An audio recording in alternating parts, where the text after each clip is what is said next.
that you give peace and healing to our nation and all the world. And give all of us the strength and your power to meet the challenges that are set before us. And, oh, Creator of all people, guide us. And we thank you for your great love and your compassion, that we truly are thankful hearts. We may show forth your praises, not only with our lips, but in our lives and walking before you in holiness. And we thank you, oh God, for you are the gracious God. You are a God of all people. And we thank you and love you for it. Amen. Amen. Amen. Amen. All right. Well, why don't we do the four-way test? So it starts at, let's see. I can't remember the four-way test. What's the matter with me? Is it the truth? Is it fair to all concerned? Will it build goodwill and better friendships? Will it be beneficial to all concerned? Okay, got two little pieces of business before we turn it over to Wade. First one is make sure you get to our website and sign up for the bell ringing for the Salvation Army. We still have 10 slots we need to fill in order to get it full. So we want that to get done.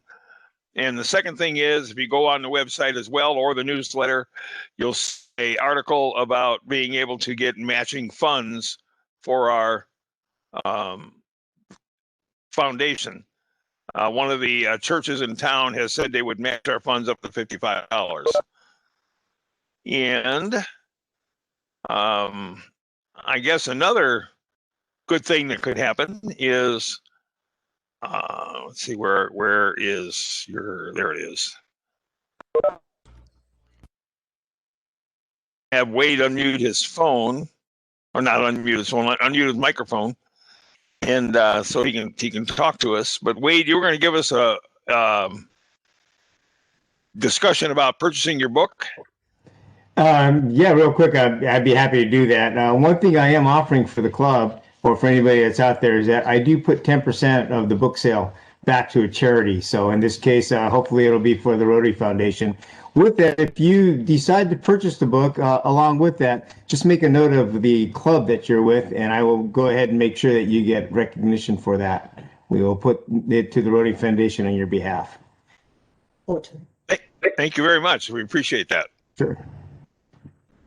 And how can you do that? How can we get a hold of your book if we need to?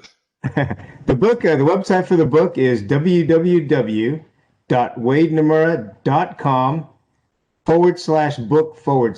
And don't forget the / on the book part. So again, www.wadenomura.com/book/. All right, Wade, thank you. No, thank you.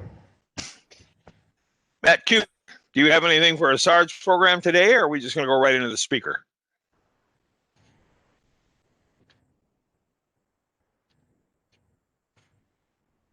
There we go.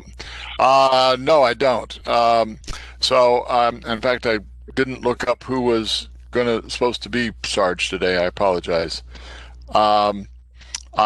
Let's move right on into the speaker. All right. And tell you what, we're going to have Lance Warner. Lance, if you unmute your phone, why don't you go ahead and introduce Wade to us? Yes. Today, we're very pleased to have Wade Nomura, who draws on his experience as a global humanitarian, community leader, and mayor of Carpinteria, California, successful businessman, and a BMX national champion, to educate and inspire audiences around the world. Within Rotary, he has worked on over 200 charitable projects and been on 50 international project missions. He currently serves as a technical coordinator of water, sanitation, and hygiene products worldwide for Rotary. In the last 10 years, he has presented to over 200,000 people across 15 countries, talking about how to maximize success, create impactful projects, and enhance team performance. He's also been a speaker on civil rights the last 2 Rotary International Peace Conferences. Wade talks about many of these experiences in his book, Creating Destiny. Please welcome Wade. Thank you, Lance, and thank you everybody for the invitation. Appreciate it very much. Jess, good to see you too. Thanks for joining us. The book I want to go over real briefly, and what I'm going to do is give you an overview of the book, a few glimpses into it, but I'm going to try and leave as much time as I can for question and answer. So as they come up, if you have any questions, please feel free to ask. The book itself is basically a biography. I started writing the biography and then decided that, well, I want to make it more than just for my family. So what I did was I included in that a number of things, including overcoming challenges, the highs and the lows that I've experienced and the lessons that I've learned from that. These tragedies I kind of depict within the book. Some people that have read it said, yeah, it brought tears to their eyes, but the next chapter, they were laughing about some of the other adventures I had had. So you get to see a pretty good glimpse of my life. The book itself is broken into 3 sections: growing, living, and giving. The growing part, first part, starts about my childhood.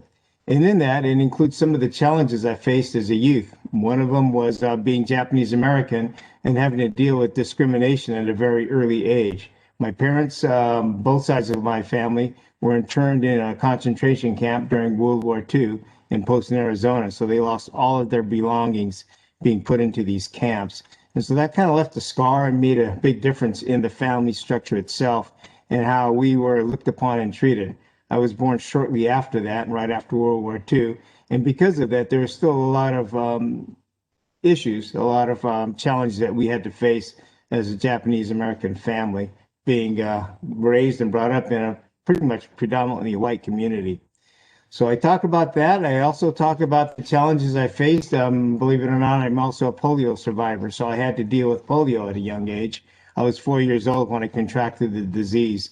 And that was one of the things that brought me into Rotary, was seeing that Rotary was doing something about polio.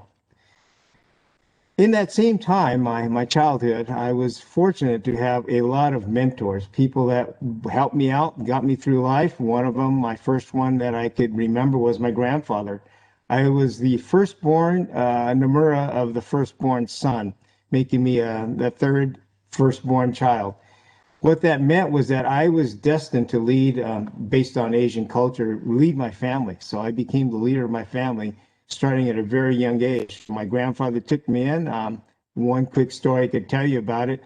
He was always very kind to me, but he was always giving lessons. So one day, I was probably 3, 4 years old. I jumped in his car when he was gone to work. It was a carport. And knowing that there's no keys in it, I always watched him push a button, a 1936 Chevy. So I pushed the starter button and all of a sudden the car surged forward. I go, wow, that was kind of scary, but kind of cool. So I pressed the button again and I kept pressing the button till the next thing I noticed, I was probably 100 feet away from the barn, from the shed, out in the middle of a field. Now, I couldn't figure out how to get it back in the house or move it backwards because all I could do was press a button and it kept going in the wrong direction. So I ran away. I kind of hid from my grandfather. He came home, saw the car out in the middle of the field, came over, knew it was me, and he asked me, "What are you doing?" I said, "Well, I watched you drive, and I thought that was so fascinating. I wanted to see what it was like to drive a car. And I saw you press the button, so I did the same thing. Well, I couldn't get it back into the garage. So rather than reprimanding me, he told me, he goes, you have to be careful. It's a car, it's a vehicle. But if you really want to learn how to drive or drive the car, well, let's go." So he put me on his lap and we actually drove around. He let me steer the car. So that was the lesson I learned. I felt that the difference between being disciplined and the lesson learned on the positive side was probably greater because that mess lasted for me forever. So this is one of the stories I wanted to share with you. The second part is about living. That portion of my life where I was growing up as a child in my childhood, but then also becoming a landscape contractor and going into BMX. I tell a story about that one, along with the life that I live and where I am in Carpinteria, California, which I consider paradise. In the book, I talk about paradise, creating your own paradise. And the paradise that I live in, Carpinteria, is more of a paradise if we were to invest in it. So I talk about how I invested into my community, how I give back to make sure that this remains a paradise for me. I think part of the story and the direction I want to give to people is that if you live in a town that you're truly proud of, you'll be even more proud if you are able to participate and give back to that same community. rather than just taking the credits for something that you hadn't done. So that was one of the lessons. The other one, I talk about my BMX career. And in my BMX career, I talk about how I got in there. Basically, I had no idea I was a BMX racer. I was a motorcycle racer for a lot of years.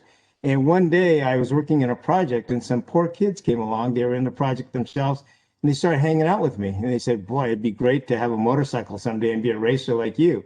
I said, well, you could start in BMX. Well, they couldn't afford a bike. So I had them work for me at the projects, helping me landscape, doing some work for me. And eventually, saving aluminum cans, all of the above, we bought 2 bikes for them and I took them racing. Never before had I been a BMX racer or to a BMX track, but I took them anyways because they wanted to experience that. And I figured I would help these 4 kids sharing 2 bikes in a race. Well, one of the races I took them to had a Father's Day race. It was on Father's Day. And so they said, hey, jump on the bike. You could probably beat all the fathers. So I jumped on the bike. I raced, and sure enough, I won the race. So I built my own bike just to cruise around and raced a couple times, won a few more races. Then I heard about a national championship in Las Vegas. So probably 6 months into my bicycle riding career, I jumped on the bike and they had a father's age group, 26 and over. I jumped on the bike, raced in that class, and ended up winning my first national title. I go, well, that was kind of fun and pretty easy. I think I'm going to continue on. Well, from that experience, I went on to win 5 other national titles as an amateur in that classification. Again, never thinking about the glory of that or what was going on other than just enjoying it. In 2001, by the way, this was in 79 to 84, 85. In 2001, I was approached by the Japanese American National Museum as to be honored in their Hall of Fame as an athlete. They said, not only are you a national champion, you've raced in the professional ranks, but you also built and designed your own bike, which is fascinating. Nobody, I don't think, ever built their own bike and raced it to national championships. So they inducted me into the Hall of Fame, and they asked me, this was kind of a catch. They said, what do you attribute your success to? And this was on TV. And I started thinking about it. I go, well, is it all the times I drove across the country? Was it the 16 hours a day? Was it the healing from the 22 broken bones that I had experienced racing? But then it hit me. I realized that, you know what? My success came because my family, my wife, my father, my mother, all believed in me that I could achieve greatness on a bicycle. And they supported me throughout that career. So what I realized is that, you know what? I would have never achieved what I did had it not been for other people believing in me. I always thought it was individual, but it wasn't. And so that kind of then lent itself to my Rotary life. All of a sudden, it wasn't about myself, but it was about giving back, making sure that others have that same benefit, that same advantage of having mentors, of having people support them. So that's what I talk about in my final chapter, the giving part. And in giving, I've decided and love to become committed to serving. Serving is my passion. The rest of my life, I plan on serving as much as I can and as far outreaching as I can. Rotary has given me that benefit, that opportunity. What I look at in the community is what I could do. What kind of lasting influence could I give to a community? That's why I serve as mayor. By the way, I became mayor because I was a Rotarian.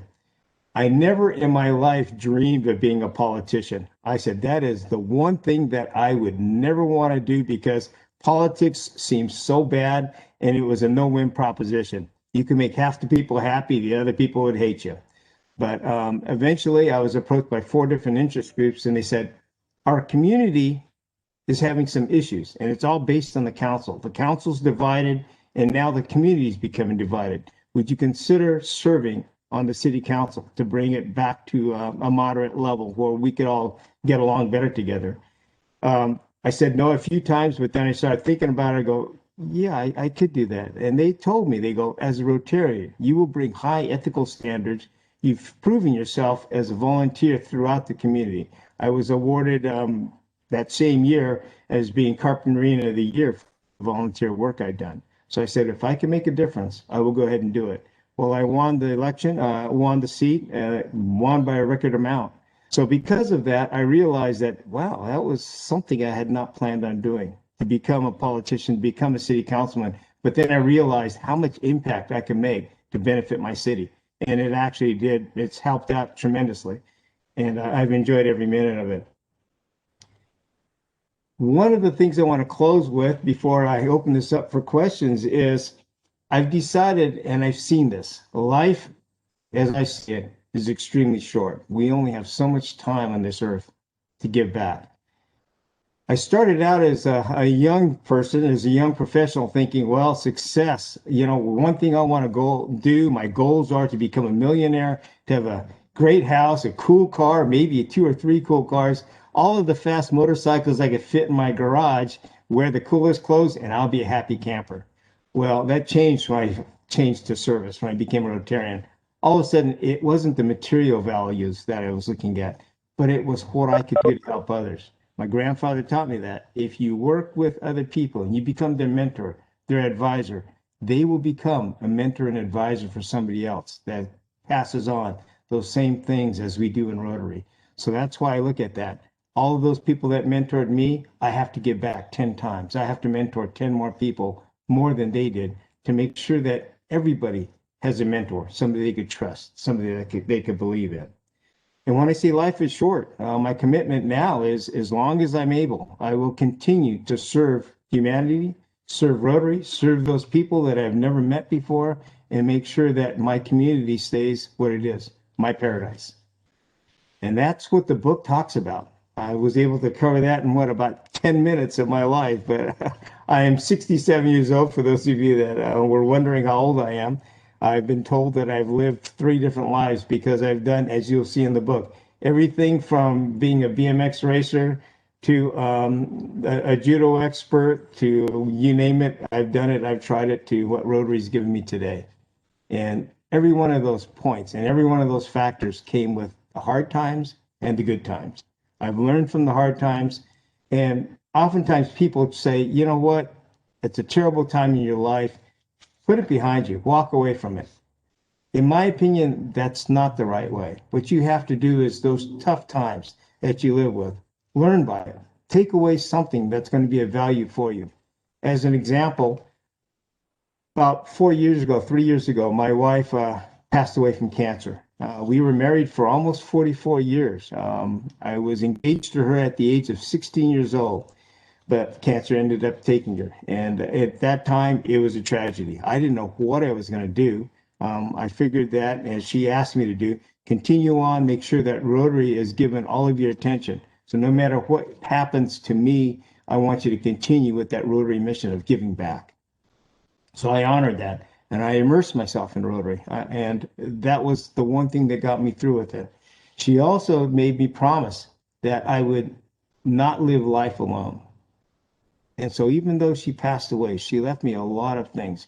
She left me almost 50 years of memories that I could always go back to. But one of the benefits was my new wife, Debbie, came from Rotary. We met in Toronto 3 years ago. And because of that, everything's worked out. And again, it's Rotary that's been able to back me up. The book itself, I wrote in the hopes that I could inspire others to live a life of service. Rotary, that's what we do. And I'm also hoping that as people read the book, whether they're in Rotary or not, they will continue or commit to a life of service, of benefiting other people, of living that life of service, because in my opinion, that's the greatest life you could give, because it's all about the reward. And the reward itself of knowing that you've changed the lives of other people is something we as Rotarians will always cherish. Well, thank you very much for your time. Definitely appreciate it. The book itself, you will find fairly fascinating. Actually, let me share. Somebody's probably going to ask this question. What are some of the, and I told you the tragic one of them was my wife passing away. But one of the funny stories, my wife loves this story that I talk about in the book. And it's one of the stories that I was, quote, able to put in. Some of the other ones ended up on the editing floor because they were not considered somebody of my character should be doing those kind of things. So most of it came from BMX, by the way. Well, actually, I'll share one of those. She took out the fact that one of the things that I did on a BMX bike was go 90 miles an hour down the hill on a bicycle. The other one was jumping 110 feet when I got to the bottom of the hill. She says, that is not going to go in the book because you are the mayor of Carpinteria. The one thing you don't want to have in there is having somebody say, hey, well, the mayor went 90 miles an hour in a 25-mile zone on a bicycle. So that got cut out. The one story she did like was a story that I talked about when I played high school football. And back then, those were the days back in the late 60s, early 70s, when I played, we would put the programs out there and try and use the numbers of the program to intimidate people. So I was on the program, 5'9", 175 pounds. I was looking pretty big then, even though right now I am 5'7", and I was weighing about 140 pounds. But the coach put me out. I played defensive back, and he goes, Nomura, he goes, you're playing safety. This guy, he was a running back from the opposing team, was about 6'2", 210 pounds. He goes, he's taken out 4 guys from your team. He's run over everybody. I need you to stop him. I'm looking at myself and go, well, wait, 5'7", 140 pounds. This guy's 210 pounds, and he's run over everybody on the field. So I go, well, I'll give it a shot. So sure enough, he comes at me. He breaks through. He must have run over about 6 guys on the team. He's breaking out in the open field. I'm the safety. I'm the last guy between him and the goal line. So as he came, I knew he was going to stiff arm me. He threw a stiff arm, aimed right for my forehead to knock me on my butt. I grabbed his arm and threw him with a judo throw, planted him right on his head. Immediately, I'm thinking pretty good about myself. Well, I took him out of the game. He's not getting up. I'm not going to be getting up for quite a while. A yellow flag flies by my helmet. I go, what's that for? And they go, you're out. You're kicked out of the game. I go, for what? He goes, you're kicked out of the game for unsportsmanlike conduct. You cannot throw a guy like that and put him out of the game. So I was kicked out of the game. The coach came over, grabbed me by the face mask, yelled at me, and I said, what are you doing? And as he walked away, I could see a big grin on his face. He was just laughing. Of course, I was out of the game, but so was the running back. So that is one of the entertaining stories I have about it. We have any questions? By the way, I do cover a lot of the projects too, my Rotary projects, and I think you'll find some of those fascinating. I'm a Rotary Foundation cadre, and what that I do is evaluate projects. And so I share a lot of experiences that I've had with projects around the world. So if you ever want to see what Rotary is doing at the foundation level for a lot of these different projects, take a look at that. It'll be in the book. Also, I do a TV show on it. I have a Rotary TV show called We Are Rotary, and you can find it at... We'll go on the website. Or go on the website. You will find it on my website. And I cover a lot of the projects there also. So please, I want to hear, if you have any questions, feel free to ask away. Yeah, don't forget to unmute yourself if you're going to ask a question. Go ahead, please.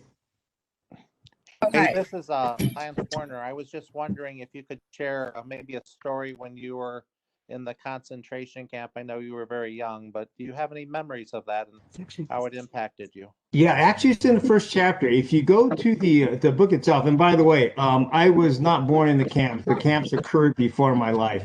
41 to 45. I was born in 1953, but my parents were actually interned in camp. If you go to the website that I gave you on the book, I actually printed out the first chapter of the book, and that deals with the internment camp and internment life, what it was like. My parents do talk about it. You'll see in the book that it was a fairly unique time. Fortunately for them, they were at a younger age, but the disadvantages you'll see are those people that were older than that. High school, college ages where they were taken away from school, education, all of the above. We talk about doctors, lawyers that lost their practices and had to become doctors because there was no place to go once camp was over. But thank you, Lance. Wade, Yes. I have a question. As district governor, I had a student from Notre Dame contact me, and he is trying to start a mentoring program there, and he was looking for Rotary members. So I've mentioned it, and I've put it in district newsletters. Here's his email. So far, out of 2,200 members, I have one volunteer who loves what she's doing. What's your secret to motivating people to give back? You know, you will find in everybody's life, there's somebody that mentored them. What they have to do is take that memory and bring that forward, understanding the fact that a mentor could change somebody's life, change their life and mold it into something better than what they would end up with. I think that's the most important part. People don't realize that the mentoring itself is not a job. It's about setting and creating an example. Rotary is the best for that. Rotarians are the people, in my opinion, that create the best, most lasting results from being mentors. Yeah, sure. John, sorry, for those who. This is my wife, Debbie, by the way. She's the one that cracked her whip, helped me finish the book. Hello, everyone. John, one of the best examples of why Rotarians should consider getting involved with the mentoring program is actually out of Alabama. The largest Rotaract club in the world is in Alabama. And the reason they're so good is that Birmingham, is it? Birmingham. Yes. The reason they're so big is because they have a mentoring program with the Rotary Club there. And that's actually been the way that they've actually built an incredible Rotaract club. They've actually got $1 million foundation and everything. So maybe if you've got a bit of that knowledge of them to actually pass on to people saying, you know, we really want to use this program, because there are actually, we were at Notre Dame, there's a Rotary Club there that's very active. So, you know, they would be good to link into it. I've worked with a number of other organizations on creating a mentorship program. It's usually slow starting, but one of the ways that I've seen success in creating a good, strong mentorship program is actually bringing Rotarians together as a group that are either interested or that you can capture by them not knowing that they're interested, and bringing forward the benefits of being a mentor, showing the program itself, showing the people they will be benefiting from, and mold them together that way. That, in my opinion, has been the most success I've seen, seeing the haves and the needs all facing off to each other, and then combining them, putting them together as a network. This lady is. Thank you, Wade. You're welcome, John. Hey, Wade. Thank you. Wait, this is Jim Wellborn. I got a question. Pulling people together and getting people in groups. I mean, I've been in Boy Scouts. I've been a Scoutmaster. I've been on the board of directors. I've been in Rotary, all the service organizations you can think of. And I noticed that when we can get together in groups and talk to each other and almost, you know, like hold hands kind of a thing, it's really great. The problem I'm having right now is with our current pandemic going on, I'm at a loss at how to get people together. Do you have any ideas of what we could do in this, given this time, to see what we can do? Sure. One of the greatest things we've done is have to go back to a virtual meeting like we have right here, right now. You probably wouldn't have me as a speaker or a presenter sharing my ideas and what I've done had it not been for a pandemic. For me to fly out to Indiana again would have taken a lot of time and effort. By putting people together, even in this setting, you can create a lot of networking and a lot of friendships. I think that's important for all of us to realize. This is what we have. This is going to be the new way. But remember also, you have resources that you could tap on throughout the world to bring them back to help you out with these types of programs and these issues that we face right now. And Jim, I think one of the things is actually personally ringing the people as opposed to relying on emails. I think too often we're just relying on emails and people just another email, ignore it. But if you actually personally ring them and say, look, I think you could really benefit by doing this and coming to this thing and helping to build Rotary or build, you know, some kid's career or something, that's a big difference. So this lady has had her hand. And by the way, I mean, again, the pandemic has helped me out. On an average, I'm usually gone about 140 days a year for Rotary. This year, it's just an hour here, an hour there. I'm in Indiana right now, standing in my living room, so it's kind of cool. Unity, I think you had, you're trying to make a comment there. Oh, thank you. My name is Maggie Sparts, and I run the community I'm reading what I foundation. see. Pardon? I see Unity underneath your name there, your picture. That's me. Great. No, that's the name of our community foundation. So we serve the community foundation. Great. My question was more about your polio experience, and then how Did Rotary actually help you with that, or did you come to that afterwards? And what was your experience like? Because our own Dennis here is a polio survivor also, and he shared his stories. But I'd be curious as to yours. For me, I contracted polio at a very young age. I was about 4 years old. They thought I had the flu, but then realized that no, in fact, it was polio. So I was then taken to a hospital, put in isolation for about a week and a half. And this is my recollection as a 4-year-old. So it's a little bit fuzzy, a little bit faded. I do remember the fact that being in isolation meant that I couldn't have any visitors other than the staff that was there. I remember too, my mother being there almost all day. Every day that I had sunlight was there. She would sit there and she would peer in through the viewing window and she would cry, and I would just hate it because as a 4-year-old, all I wanted to do was get out of there. That was one of the tough parts for having polio. The other part was I knew that door was going to open up at least once a day. And when that door did open up, and it wasn't about the food or anything else, I would have 2-3 people walk in there, and usually 3. There would be 2 interns that would hold me down while the doctor administered a spinal tap to me. And I remember to this day what that felt like. The terror that I had faced as a child was something that actually I still carry to this day. It was pretty scary sight and pretty scary to be with. I was fortunate. I did not have any residual effects from the polio.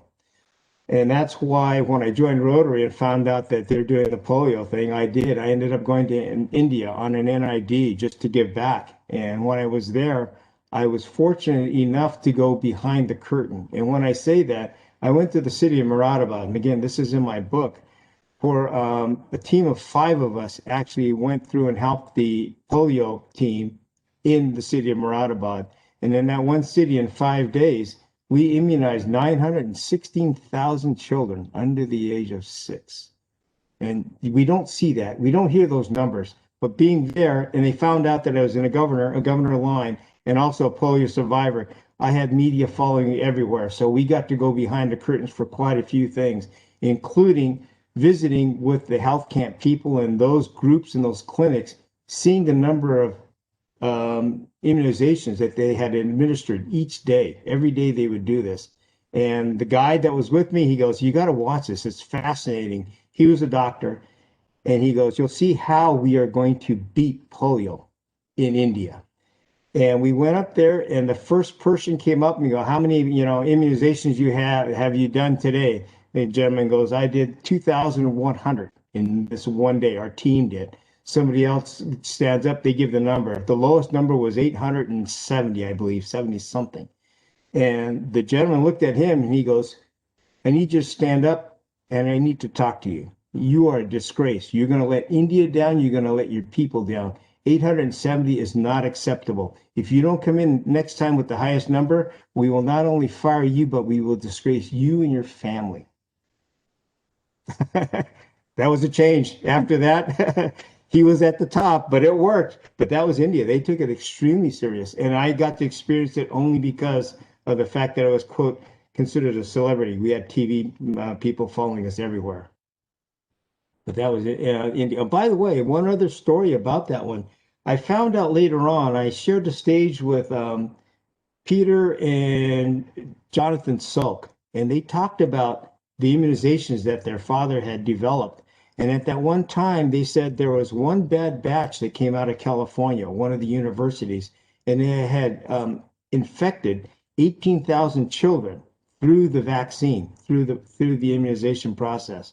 That was exactly the same time and period that I had my polio. So I'm thinking that I probably was injected or administered a bad batch of polio vaccine. The advantage was that it was already partially developed. It already had considerable amount of antibodies already created in the vaccine itself, and that's probably how I got through it. But it had to do most likely with the fact that it was not a completed treatment of vaccines, of immunization. Wait, I'd like to say that I had the privilege of being on an NID in India as well. And I was really pleased when he came out and said that India was polio free. Just to think that I had just this little tiny bit of something to do with it. And I thought it was really great. So congratulations to you as well. You know, you helped bring that about. Sure. Yes. Yes.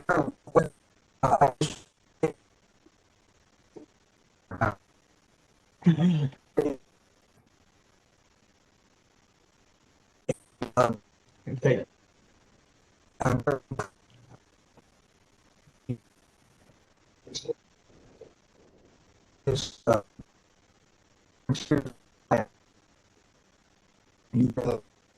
Thank you.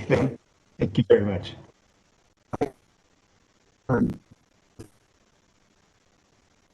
Thank you. Thank you. Thank you very much, Dennis. Thank you. Again, the book, the reason I did the book and the reason I did it because my wife talked me into it on top of that was the fact that if I could inspire other people to do this, this is my mentoring of other people. And what I see in Rotary and what I see in service is that the more people we give that opportunity to, the better off not only is our communities and our lives, but also those people that understand and appreciate service and what it's like to be in the position to helping other people around the world.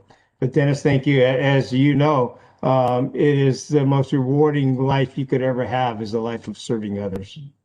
If I could just say, there's so much that is actually covered in the book and so many projects. Like Wade credits that he became a true Rotarian when he went to Mexico and they did a water project down there.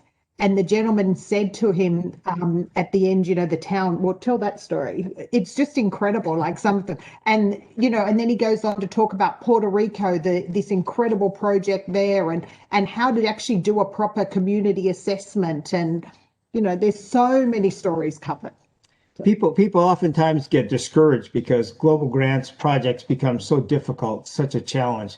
But if you have the building blocks, the groundwork, and the notes on how to follow through the process, it makes it much easier. And so that's why I want to make sure that we included doing projects, because projects, they can affect a lot of people. That Puerto Rico project that my wife was just talking about, it started out with a project that was going to help maybe 12 to 1,500 people. That project could potentially become a project that will affect the entire island of Puerto Rico, probably in the next 10 years. And so that's what we look at, how we can increase, expand, and do things through a sound project design development. And yes, I did become a Rotarian in Mexico, and I go back there twice a year when we don't have the pandemic.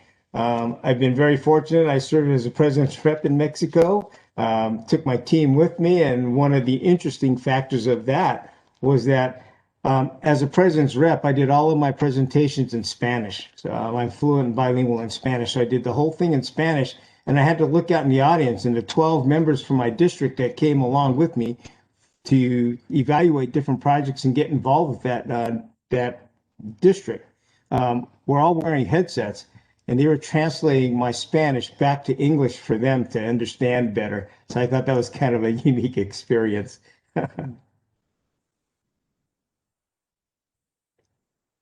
Any other questions for Wade?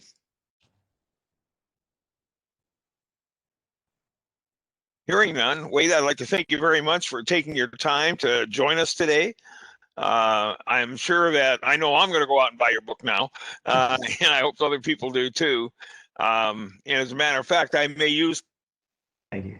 that book at some of our meetings to bring up the mentoring and do some more mentoring within our own organization. So, and I appreciate your vision and see whether or not you can actually help us out by mentoring me. So that's good. Without a doubt. Happy to be there for each and every one of you. Thank you. Thank you, Wade. Thank you. Wade. All right, with that, I'm going to go ahead and adjourn the meeting today. And again, I thank everybody for joining us, and we'll see you in a week on the internet. So thanks again. Thank you, everybody. Thanks for having me. All right.